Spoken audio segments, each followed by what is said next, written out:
Okay, let's begin to resume.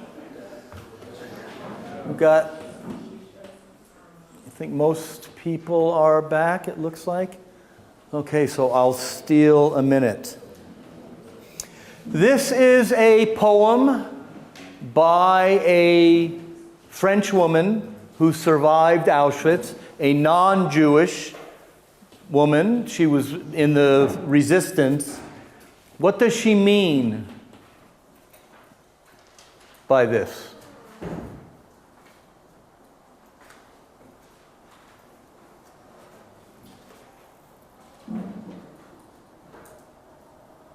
What does she mean? Sir? If you have any experience with firsthand, you have no idea how it was being done? This question of understanding, which guides our discussions, which guides our inquiry. Can we understand genocide? Because understanding is the foundation of prevention. If we're ever going to stop a genocide, we have to understand where it's going. And because stupidly, I can't use the board when the screen is here. The Holocaust, and we were talking about this a little bit with this hierarchy of victimization. Well, the Holocaust is ubiquitous. Does anyone know what the word ubiquitous means? No, it's space yet, but mental space. If something is ubiquitous, it's everywhere. The Holocaust is ubiquitous in European life today. There is no understanding Europe, now I'm speaking specifically about the Holocaust, as one genocide, as what Yehuda Bauer called not unique, but the paradigm of genocide. If you will, the model genocide. He called it the paradigmatic genocide. Again, there are similarities between genocides and there are differences between genocides. Why do we not talk about the Roma Holocaust? Some people do. The Roma do. But as a society, it's very clear the Nazi genocide of European Jewry is spoken about more. And as a cultural phenomena of memory, the Holocaust is everywhere. I don't know what Czech TV is like, but if you have the History Channel in Czech, how often do you have a program about the Second World War and Hitler? Once a week, every night. It's not the History Channel, it's the Hitler Channel. Because there's always stuff about the Holocaust, about the Second World War, and such. So it's everywhere, but the fact of the matter is most people know very little about the details of the Holocaust. And in this subject, in all of genocide, but particularly the Holocaust, I shouldn't even say particularly because it's similar but it's the details that matter. How many Jews did Hitler kill? We spoke about that already. None. Hitler did not kill one Jew, but someone did. Who did it? And why did they do it? One of the reasons the Holocaust is ubiquitous, why it has such a place in our imagination, is because of its magnitude and its intensity. So we say that 6 million Jews were killed, but Hitler didn't kill them. Someone did. Why? One of the reasons the Holocaust is ubiquitous today, because of scholarship and memory studies, Holocaust, we know who, when, where, how, but we still do not understand why. Not sufficiently. Anti-Semitism explains some of it, but not all of it. Because when you study the Holocaust in detail, every time you think you've come up with a global explanation, I can give you 15 examples which speak directly against that conclusion. So it's the exceptions. And this question of why did the most advanced, modern, economically powerful society in Europe at the time decide to kill 90% of the Jewish children alive at that time? Why? Well, you can say because they consider them a biological threat, but I can show you documents that say, I love my children so much I cry because I miss them. Today I shot 25 Jewish kids. Didn't feel a thing. How do we explain that?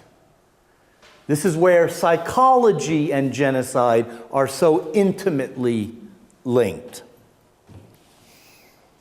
What we're going to talk about now, there is no way in an hour, in 2 hours, or 4 hours, I can give you a lecture about the Holocaust.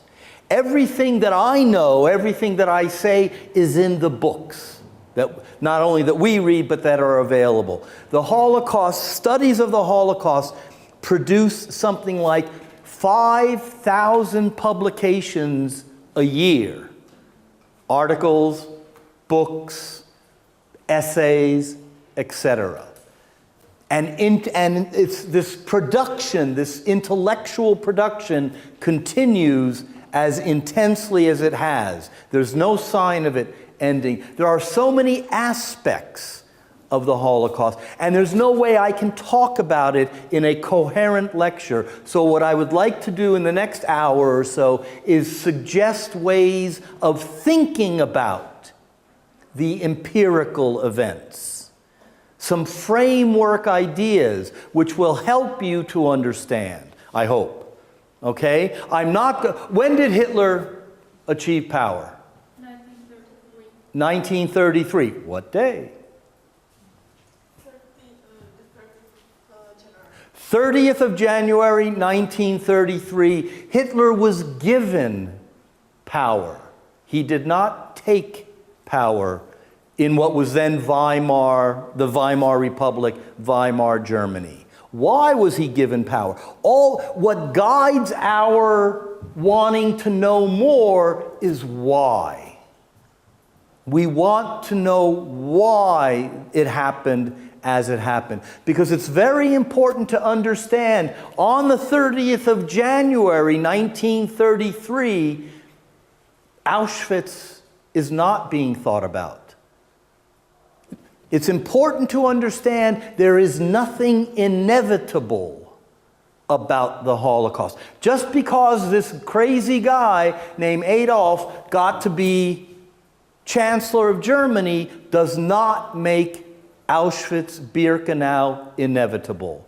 And there's no way he could have made it inevitable as much as he hated Jews. Okay? So I'm going to suggest ways to think about the issue.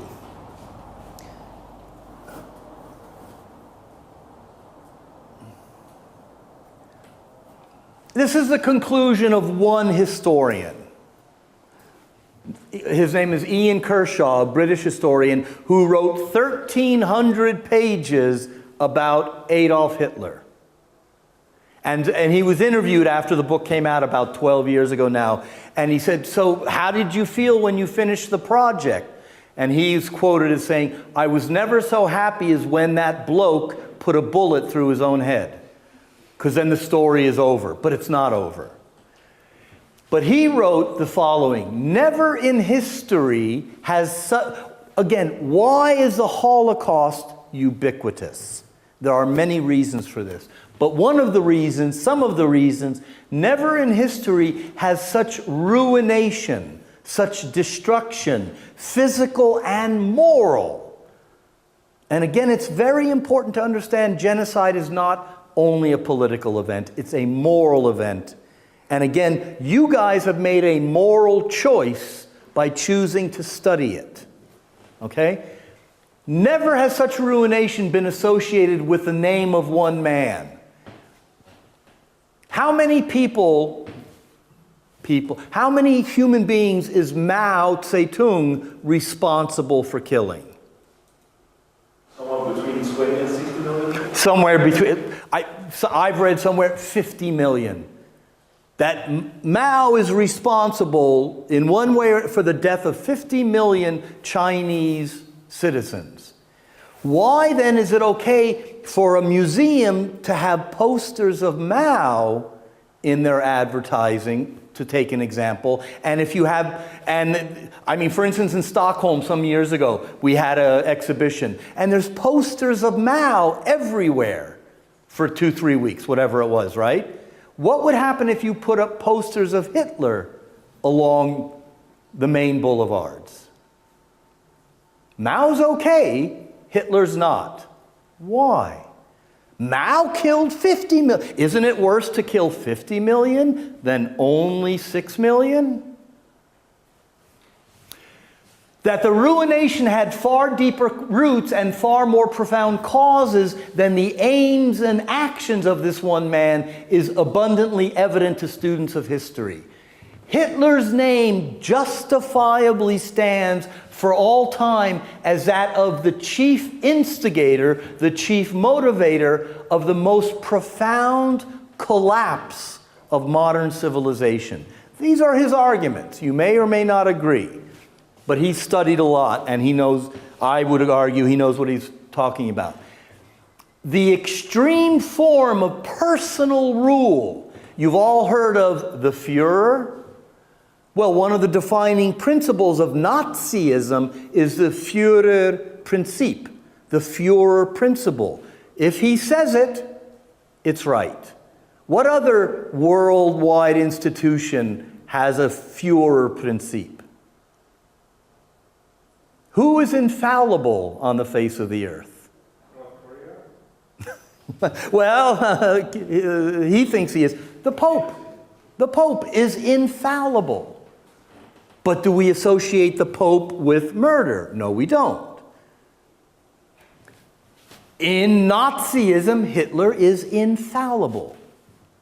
The extreme form of personal rule which an ill-educated beer hall demagogue and racist bigot, a narcissistic, megalomaniac, self-styled national savior was allowed to acquire power. I've got the answers. Donald Trump is not going to become president of the United States, but what is his primary political platform?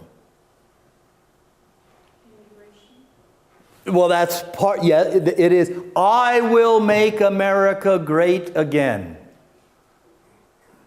He's leading the Republican primary. This is his political policy. Part of it is the deportation of 11 million. Oh, it'll go smoothly. I know how to do business, he says. Right? Donald Trump is a racist bigot, but he's not Hitler. Let's not mistake the two, but nonetheless, this is where demagogy comes into politics. This one man was allowed to acquire and exercise in a modern, economically advanced, and cultured land known for its philosophers and poets.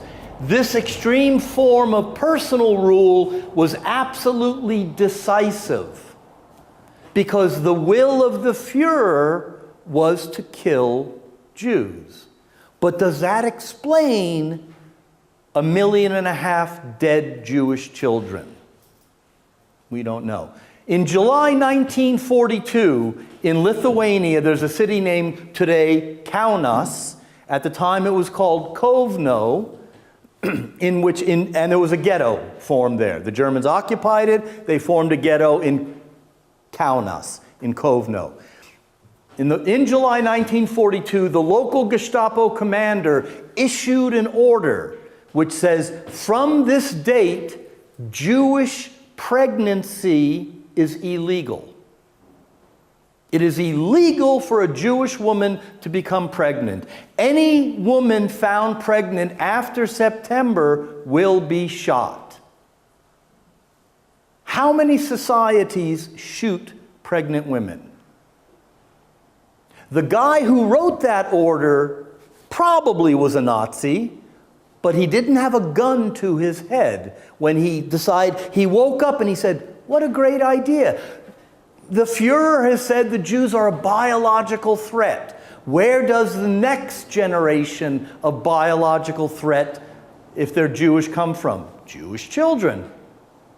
They're the enemy. Let's eliminate Jewish pregnancy." This guy didn't have to do it, but he wrote the order over a cup of coffee sitting at his desk, and the order had the effect of law in the ghetto. How do we explain this? It's very difficult. Hitler was the main author of a war leaving over 50 million dead. World War II, the numbers are never exact in these matters, but 50 to 60 million human beings who were alive in 1939 were dead in 1945. And again, the killing did not stop in 1945. He was the chief inspiration of a genocide the like of which the world had never known, right to be viewed in coming time as a defining episode of the 20th century. Are we obsessed with Hitler? In some ways, absolutely yes. If you want to see something really funny about Hitler, anyone know who Ricky Gervais is? The comedian? Google Ricky Gervais and Nietzsche. You will see a very funny thing. Okay? Which is humor. Can you make jokes about genocide?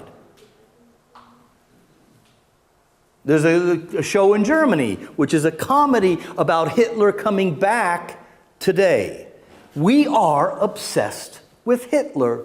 Why? He's not the chief murderer of the 20th century, but it's very clear as a society, as a civilization, we are obsessed with him. So if Hitler didn't kill these people, who did?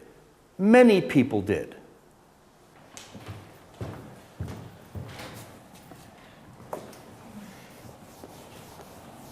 When we try to understand things, there are different ways, but we organize our ideas in certain ways. We help ourselves to understand.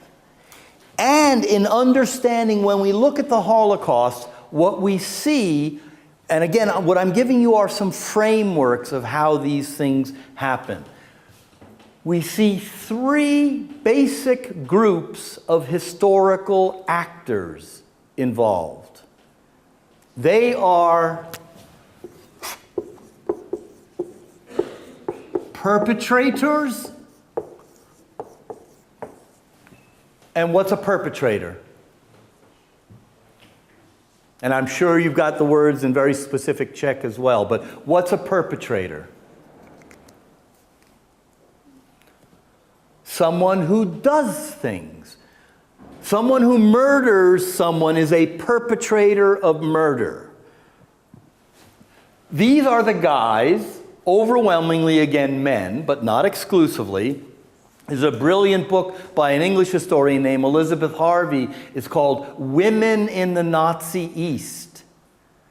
And you see on her cover a picture of these lovely mothers sitting at a picnic table having lunch on a sunny day in the Polish city of Łódź, which the Germans renamed Litzmannstadt.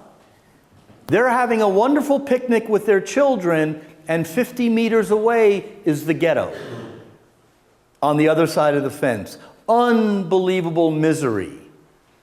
And these are women with children who are saying, let's have a picnic. Well, but there's people suffering, there's children suffering 50 meters away. Yeah, but they're Jewish children. I'm concerned with Aryan children. Those women are perpetrators. Okay? So these are the people who did it. Who are some of the perpetrators, names you know? The staff of the extermination camps? The staff of the extermination camps, absolutely. Who are some names of perpetrators? Eichmann, Himmler, very important individual in your country's history, Heydrich. Excuse me? Hesse, yes. Rudolf Hess, the commandant of Auschwitz. Mengele. You know some of the names. Kaltenbrunner, Goering, Rosenberg, etc., etc. One historian has estimated that there's something on the order of, between 1941 and 1945, 500,000 perpetrators in Europe. Those who engaged in the Holocaust. Those who did it. Okay? It's an estimation, but it's his estimation. Approximately 500,000 individuals participated overwhelmingly voluntarily in mass murder. In mass murder, mass humiliation, mass robbery, mass starvation, mass disease. They said Jewish children dying of starvation is good for my country, for my people. And I will create policies which causes Jewish children to die of starvation. Okay, so his figure is something on the order of 500,000. The next category is victims. Who are some victims? Names you know. Anna Frank, Anne Frank, the most famous victim, whose story, in fact, tells us almost nothing about the Holocaust. From the mere fact that she was able to get paper. How many Jewish children in Polish ghettos had paper to write on? These ideas always spring to mind. In the ghetto in Vilnius, the Jewish ghetto, which was formed in 1941, do you guys know what Hanukkah is? It's not the Jewish Christmas, but it happens at approximately the same time. Well, the Hanukkah present in 1943 for the children of the Vilnius ghetto was to look at the one tree which was growing in the ghetto. That was their present. They could look at a tree, right?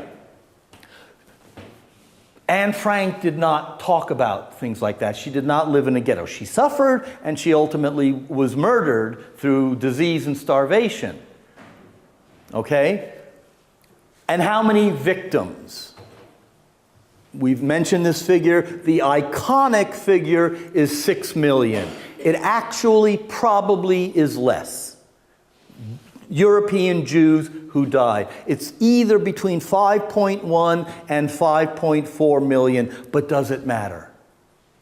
Does it matter? You can argue yes, you can argue no. But we use the figure, yet the Swedish government often uses the figure of 11 million victims of the Holocaust.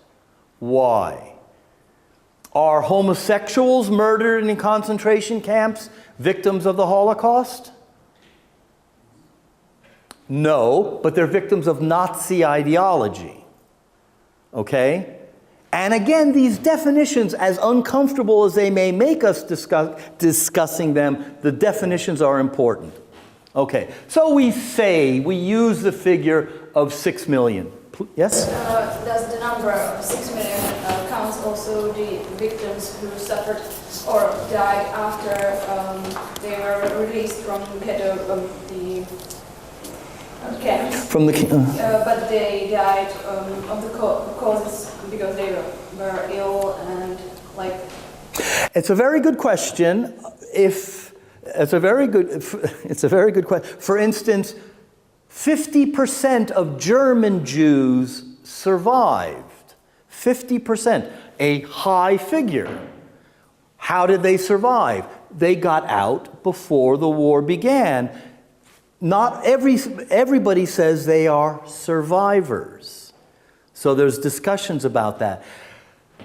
In the last year of the Holocaust, May 44 till May 45, something like 600,000 Jews were murdered. It's a very good question. I don't know if somebody who died in July 45, I would assume most people would count them in that. But again, these figures are symbolic. But when we go to detailed studies of a city, a country, a region, then we try to be more specific. But it's an interesting question. As a victim of Holocaust, do you also count the victims of sterilization law, which happened before the Holocaust, but is it in one? Are they Jewish sterilized women or Aryan women? They were both. No, if you're talking about the T4 campaign and the sterilization, no. However, how many of you have heard about the country of Sweden? You've all heard about it. When you hear about Sweden, what do you think about? ABBA. Nice things, positive things. The Swedish state sterilized 76,000 women against their will between 1938, I think it began, and 1976. The Swedish government ordered these women sterilized against their will because their children would be problematic for society. They would cost society. They're not victims of the Holocaust, but they are victims of, if you will, a Nazi mentality, which says, like we spoke about utopia and genocide, if these women are retarded, they are mentally handicapped, do we want to pay for their children in the future? Of course not. We want to make healthy people, but I've determined that this young lady who slept with too many boys in the village is a social problem. I order her sterilization. It happened in Sweden. It's a mentality. One of the books which Shimon has put on the list, which is an excellent book, you're not reading from it at the moment, is called The Nazi Conscience by an American historian named Claudia Kuhns. It's an excellent book. And it talks about the mentality of genocide, as do a lot of the readings we've given you. Okay, so we've got those who did it, those who suffered. The third basic category is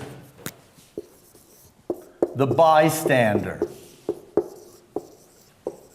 Or, as I've called it in one article, the onlooker.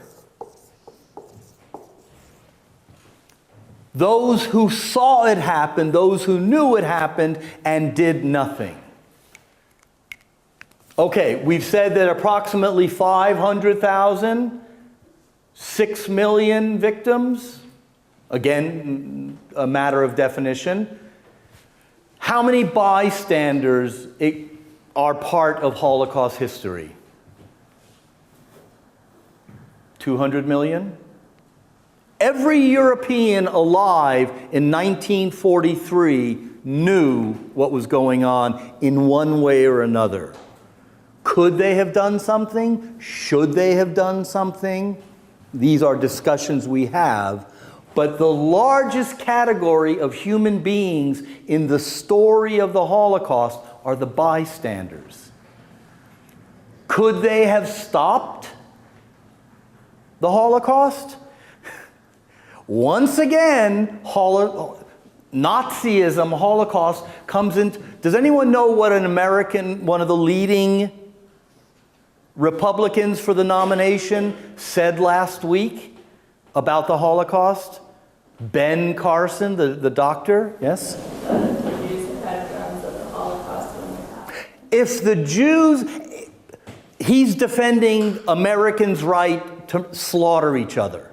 Okay? That's what he's defending, the Second Amendment. And he says, if the Jews had guns in Berlin in 1938, everything is fine. It's absolute historical bullshit. It's complete nonsense. But there's a lot of Americans who say, he's right. What a great argument. I haven't thought about that. If the Jews had guns, they would... It's nonsense. It's complete historical nonsense. But it's an example of the Holocaust coming into contemporary politics. He's making a point. Before December comes, can we have a couple steps put there, perhaps? There's a fourth category, which is not part of the traditional, if you will, of these three categories, and that is collaborators. Those who helped. Does anyone know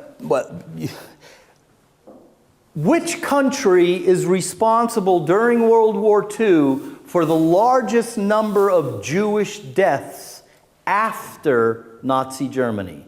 Does anyone know? Russia didn't kill Jews. Romania. The Romanians killed 600,000 Jews during the war. In Odessa, in what is today Moldova, in northern Romania. Yes? Approximately 600,000. So the Romanians are responsible for the second largest number of Jews. How many Romanian school teachers teach that in their classes, do you think? Not terribly many.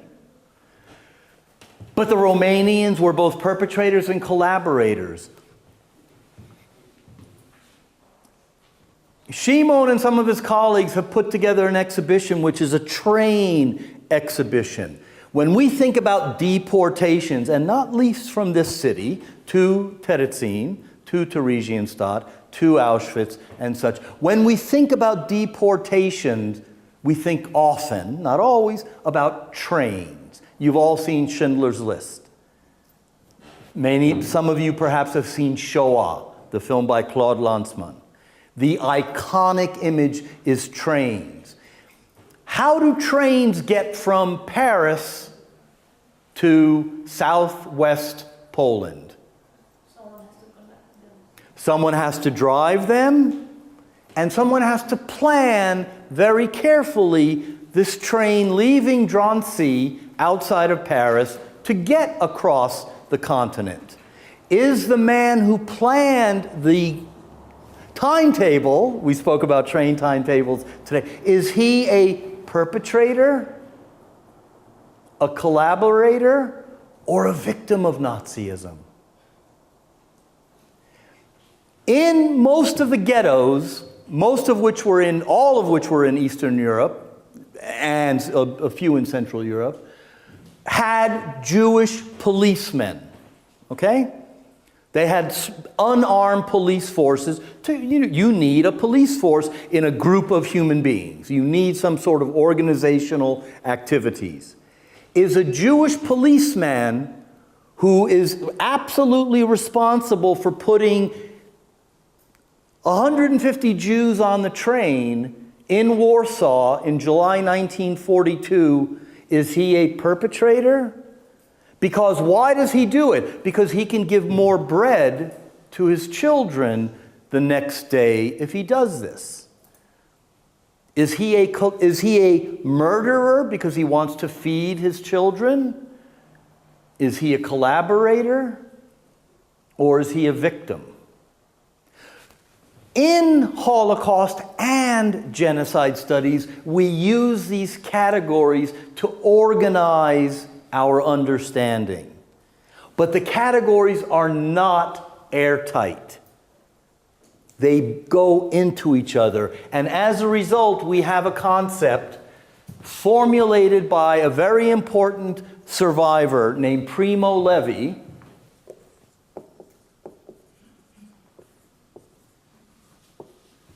And he thought of this idea which he calls the gray zone. Because even with the evil of genocide, it's not black and white. To understand it, it's not they're bad and they're good. It's more complex, it's more difficult to understand, and it's morally more problematic. All of these categories, in fact, belong in what Levy called the gray zone. And it makes understanding even more difficult. Now, why these categorizations, why these labels are important? Because every genocide produces these categories. There are Hutus who did not engage in murder, who were killed by their fellow Tutsis, their fellow Hutus, because they refused to kill Tutsi neighbors.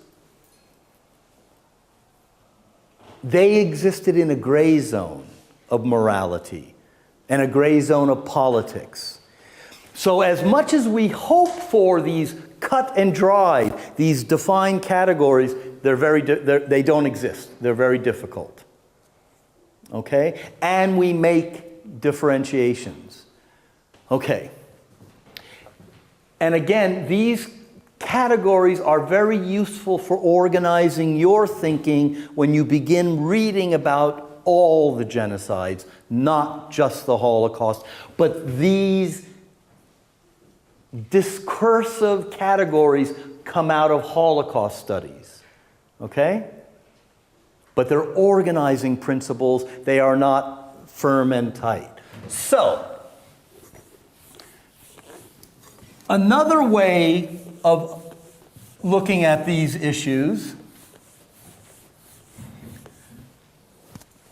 again, different from Holocaust studies and genocide studies.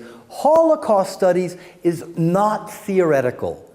People have tried to have Marxist theories of the Holocaust, economic theories, apart from Marxism, purely ideological theories. But theoretical work has not succeeded in Holocaust studies.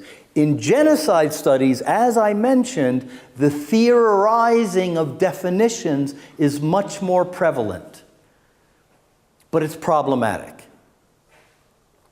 But a theoretical discussion in understanding the Holocaust has taken the form of what we call intentionalism versus, if you will, functionalism.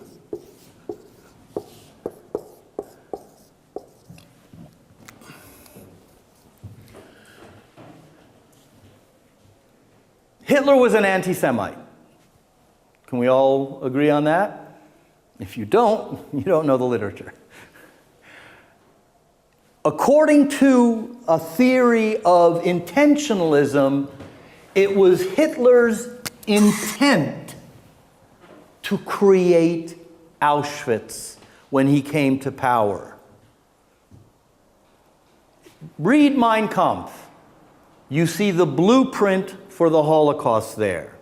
Or maybe you don't, according to some historians. But nonetheless, it's very clear Hitler intended to do harm to first German Jews, and then when he succeeded in breaking the borders into your country, the Sudetenland, and elsewhere, it was not only German Jews, as we know. So, was it Hitler's intent which explains Auschwitz?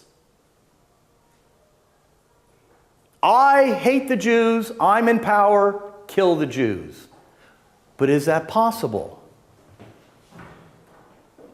I will deport all illegal immigrants to the United States, 11 million. Is that possible? It may be Donald Trump's intent when he doesn't become president, God forbid, but It will never happen without great organizational. Or is it modern bureaucratic society and the way it works? The function of society which explains genocide. So we have this debate between intentionalism and functionalism. And what this whole debate is about is one single word.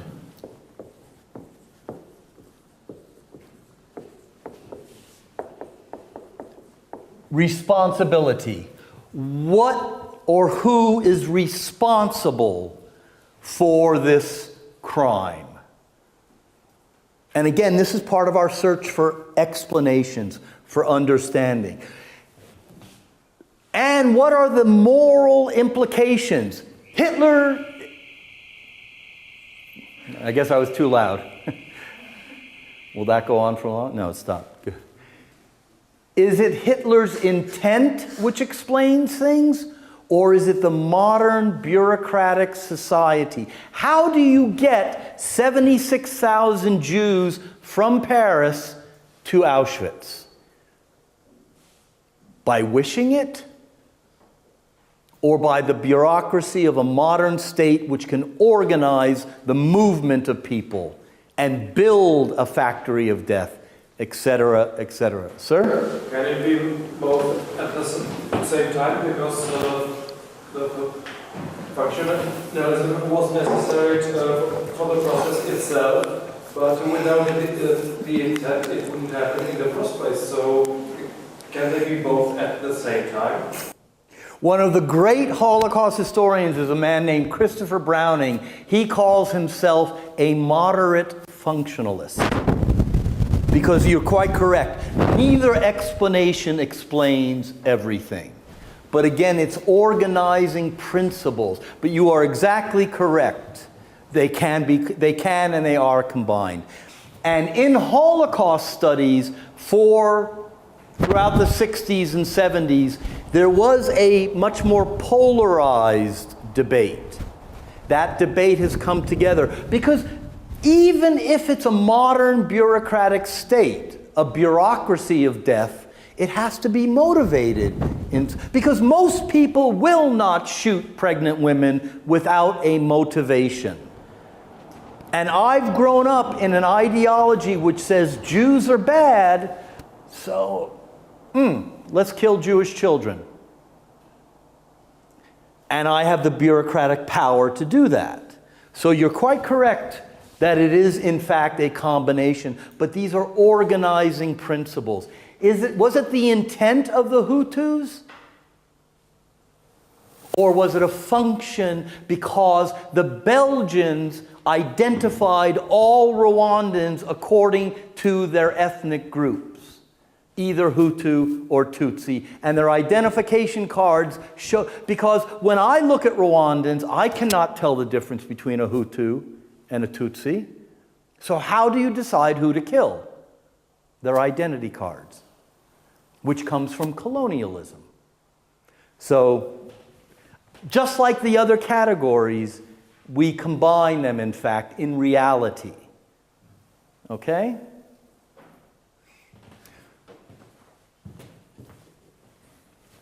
Is this making sense? And again, from what we call Holocaust studies, this is also useful in trying to understand other genocides, not just the Holocaust. Because the Holocaust is not this lecture is about the Holocaust, but it's not our emphasis in this class. The study of genocide is our emphasis as a broader human phenomenon. Because again, remember, you often hear the word, oh, the Holocaust was inhuman. This is inaccurate. This is wrong. The gentleman who spoke about language is not here right now.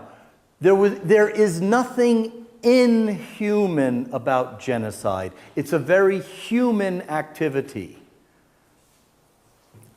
And this is part of our story, what we try to explain. Okay, Well, in Rwanda, it was easy to see who's got a card saying they're Tutsi, who's got a card saying they're Hutu, right? But in Nazi Germany, in Berlin, in Munich, in Hamburg, in Bremen, how do you identify a Jew? They speak perfect German. They're not from Poland. They're not religious Jews who identify themselves through their dress, their hair, their beards, etc. How do you identify a radical Muslim today? Just because they have a beard? According to some, yes. Right? That's enough to throw them in Guantanamo for 12 years without a trial. Okay? When we look at the Holocaust and other genocides, we see 5 basic steps.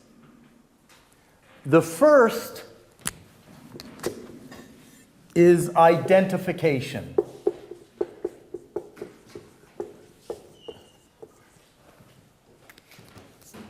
If you have an enemy, if you want to eliminate the bad of society, you have to identify the danger. You have to identify the problem.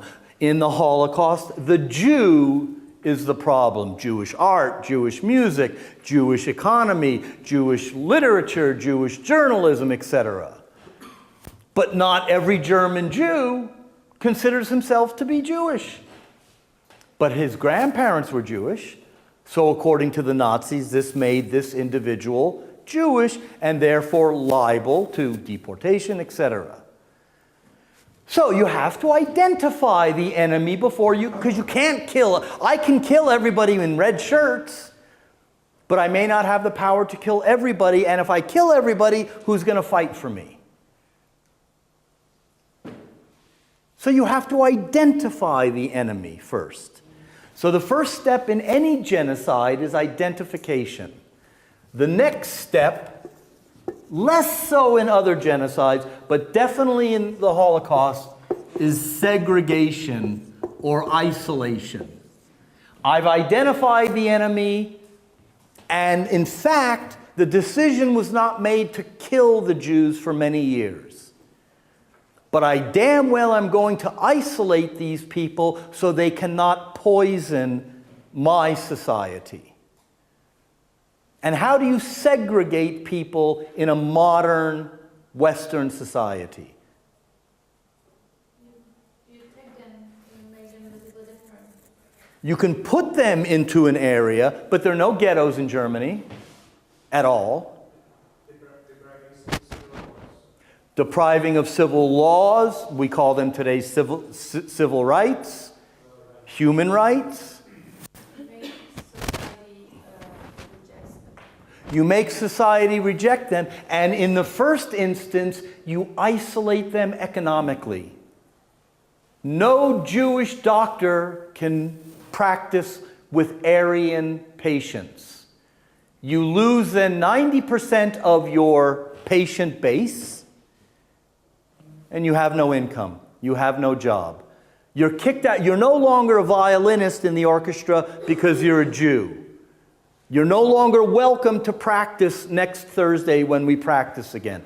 Why not? But I've been practicing with you guys for 25 years. But times are different now. The spirit of the times is different. When people lose their jobs, they are isolated economically and very quickly socially from mainstream society. The third step in the Holocaust, but also in other genocides, is assembly. You've identified them, you've isolated them, put them together, because it takes 100 men to guard a ghetto when those walls around it, and 3,000 policemen to walk through a city when they're all over the place. So they assembled, and this is the way it happened in Armenia. It didn't happen quite this way in Rwanda. It's different in Rwanda in this. But anyway, assembly, getting them together is the next step. The fourth step is in the Holocaust, deportation. 76,000 Jews approximately were 76,000 Jews living in France lost their lives during what we call the Holocaust. When did the Germans occupy France?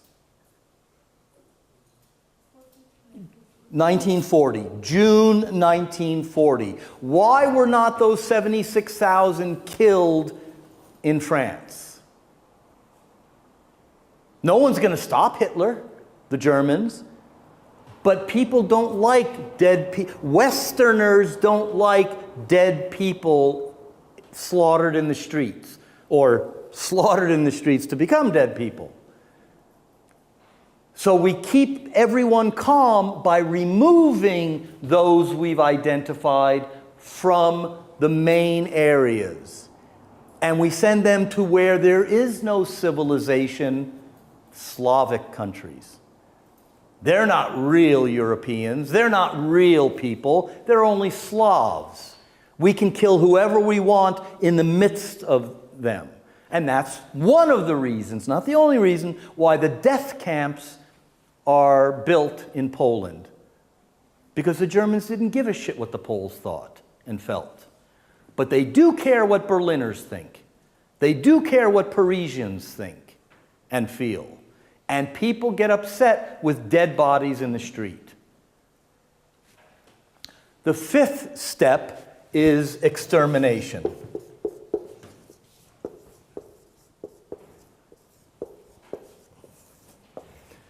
So these are the 5 steps of genocide, which we see almost everywhere. Now, in Germany, these steps took 12 years. In Riga, in Latvia, they took 6 months.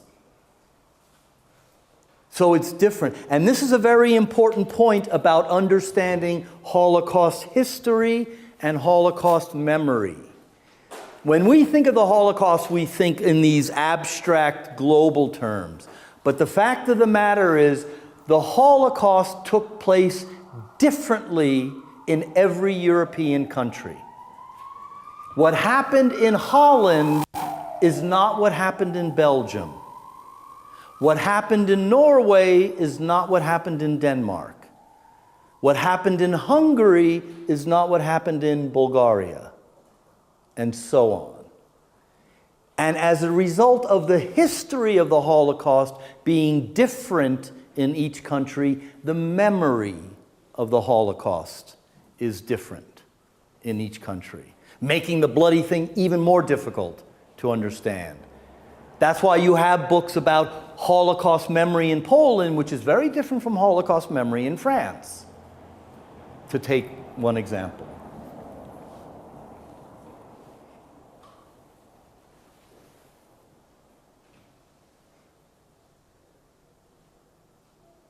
So these are essentially theoretical ideas drawn from historical reality. Because theory without empirical reality is worthless. And genocide studies has been characterized by theoretical arguments, as Weiss Wendt said, which remove the people from it. And this is both a methodological problem and, once again, a moral problem.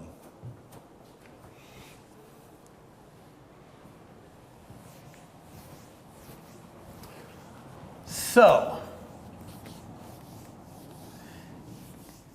these are some organizing principles. But again, when you look at the actual history of the Holocaust, you see all these exceptions to the rule. As scientists, social scientists, we try to understand society and we make comparisons. Can you compare Rwanda 1994 with Germany 1937? They're very different societies, aren't they? Different economics, different social structures, different political situations, etc. If you want to study the Holocaust, you go quite often, not always, you go to documents. If I want to understand what happened in Prague with the deportations from Bubny, the roundups in this city, etc., all the shipments to Terezin, I look at the different instances, right? And I study them. And I try to understand exactly as it happened. So but if I want to understand Prague, what do I need as a scholar? Czech. I cannot study what went on in Prague without understanding the Czech language. I can try, but it's probably not a really good idea if I want to do a detailed study. In genocide studies, many of the scholars don't know the languages. But Holocaust studies has been characterized by American, British, German, French, graduate students learning the languages and then being able to conduct research. But for genocide study, can I understand Timorese if I want to make an argument that in East Timor there was a genocide? It's very difficult. It takes time. Okay? So there's practical problems of genocide studies that are not the same in Holocaust studies. But you cannot make theoretical claims without empirical foundations. This is, again, one of the differences between the two fields.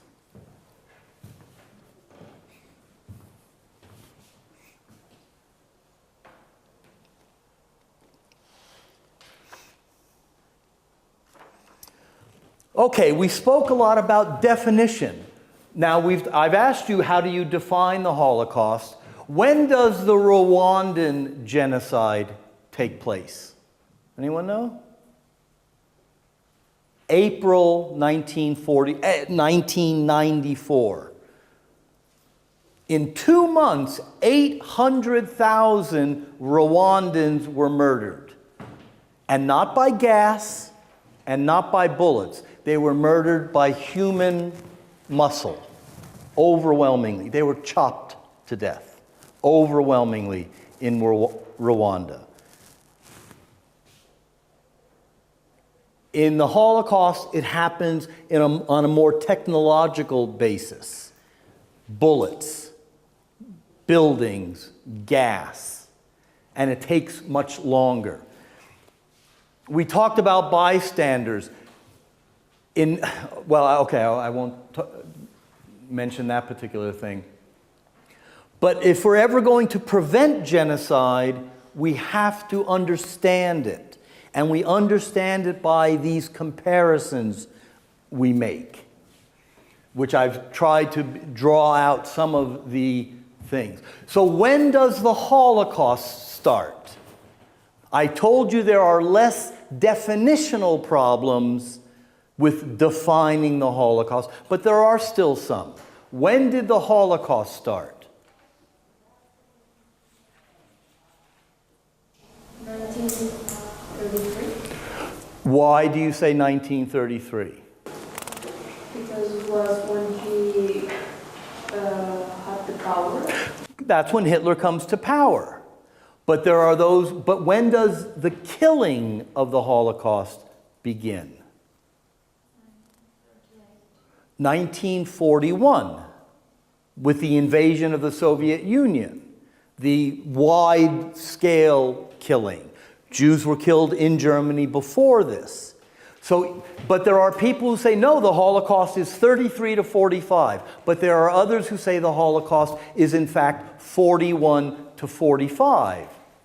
So as scientists, we have to have these dates which establish a framework of understanding. So, even if you are not historians, in genocide studies, dates are important. Because, for instance, in Germany, what was going on in 38 that you just mentioned is not what's happening in 35. And you cannot understand 38 unless you understand 35. And what happens in 1935? September 1935, the Nuremberg Laws, in which Jewish civil rights are taken away. And what's one of the main tenets of the Nuremberg Laws? It's illegal for a non-Jew, an Aryan, to have sex with a Jew.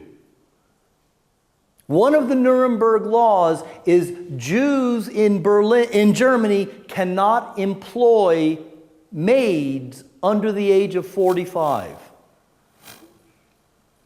That's one of the Nuremberg laws. No domestic help younger than 45. Why not? Well, you can get them to visit them. Because a young, beautiful Aryan is much more likely to be taken advantage of by her Jewish employer than a 45-year-old woman. People thought in these terms. And what is one of the foundations of apartheid in South Africa? It's illegal to have sex with someone of a different race. The South Africans learned from Germany. We not only learn to prevent, we learn how to conduct from history. And once again, it's people sitting down and thinking, I have a better idea. I can make, when again, we talked about the inhumanity. Well, genocide is conducted by humans. The SS had day-long seminars. How do we hurt the Jews more? What's your idea? Oh, let's take their jobs away. What's your idea? Let's not let them have radios. It isolates them, it segregates them. These things are very well thought out. Why were whatever the number is, I don't know. Why did Hutu leaders in Rwanda order hundreds of thousands of machetes before April 1994 from China? Because someone was planning on exterminating the Tutsis. And delivered to Rwanda before the killing begins are shiploads of machetes. Someone ordered those from China. Someone put them on a boat. Someone planned it. So these details are not out of the sky, out of the blue. People enjoy killing other people. This is also a fact of human nature. People enjoy exercising power over others. Would you agree? And in the East, in your country and further east, the Germans got to act like gods. They had the power of life and death. And it's fun being God. It's fun saying, you've all seen the scene in Schindler's List when he spares the girl, the Jewish girl first, and then she doesn't say a word, and he convinces himself, Amnon Gert, he convinces himself through his own internal dialogue that she's in fact trying to seduce him because she's a Jewish evil genius. If you conduct a genocide, you think about it. It doesn't just happen. And every genocide that we know about is planned. This is why, one of the reasons why massive violence during warfare is considered to be different. And if I return very briefly to this intentionalist, functionalist debate, I spoke about this word, responsibility. In law, Do we make a difference? I don't know what the words are, of course, in Czech. Is there a difference between manslaughter, accidental killing, and murder? There is. Why? The result is the same. The person is dead. Why do we make a moral distinction between different kinds of murdering? We do. There is, in most societies, I presume the same in Czech law, difference between causing the death of someone and killing them, right? If it's Hitler's intent, then he's responsible and we're off the hook. But if genocide is built into the structure of society, then we're not off the hook. Then responsibility is much more broadly shared. It is plausible, it is reasonable to say no Hitler, no Holocaust. Because yes, anti-Semitism is part of European society then and today. But just being an anti-Semite doesn't mean you want to murder innocent people. You can hate someone without wanting to murder them. But if by doing your job in your ministry, you cause the death of 500,000 people, are you guilty of manslaughter or murder? So we have these very deep discussions about who or what is responsible for genocide. This, once again, is why this subject is a moral dilemma and not only an intellectual or empirical dilemma. Sir?